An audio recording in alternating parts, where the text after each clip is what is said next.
High বন্ধুরা, আমি ফের একটা নতুন রেসিপি নিয়ে চলে এসেছি। অনেক দিনের পর ভিডিও ছাড়লাম। তো আজকের নতুন রেসিপি হচ্ছে চিংড়ি মাছের মালাইকারি, যেটা আপনারা দেখে নিন। আপনারা চাইলে ঘরে বানিয়ে খেতে পারবেন। এই যে প্রথমে চিংড়ি মাছগুলো ভালো করে ভেজে নেব। নিয়ে এরপর আমি ছোটো ছোটো করে পেঁয়াজ কেটেছিলাম, সেগুলো ভেজে নেব।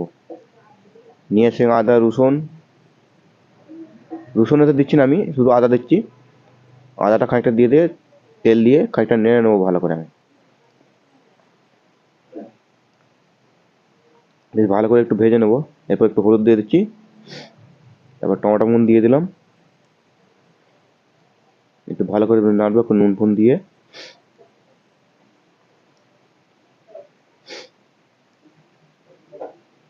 এরপর আমি একটা পোস্ত বেটেছিলাম, সেটা পোস্তটা এর মধ্যে দিয়ে দিলাম।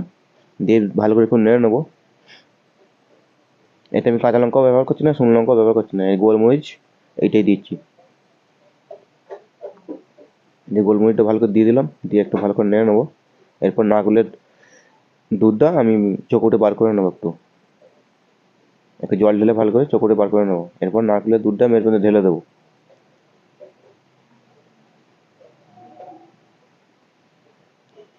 এই সব কিছু ঢেলে দিলাম। এবার আমি খানিকটা ফুটিয়ে নেবো এর মধ্যে, ভালো করে ফুটুবো এটা।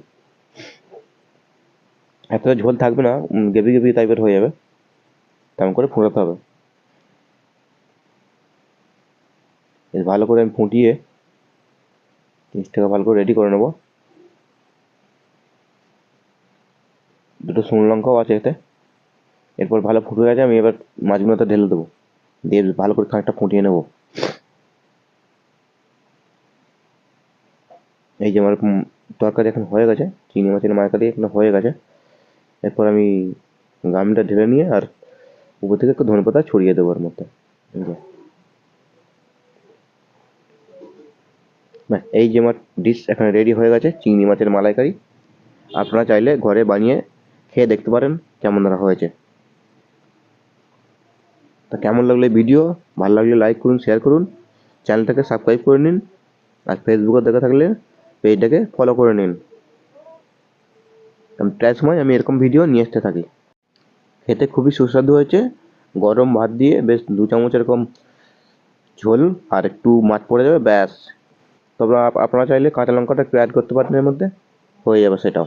নারকেলের দুধ, পোস্ত বাটা, গোলমরিচ বাটা, হলুদ গুঁড়ো, ধনেপাতা আর চিংড়ি মাছ, 25-এর মতন আদা। চলো পরের ভিডিও দেখা হচ্ছে আবার।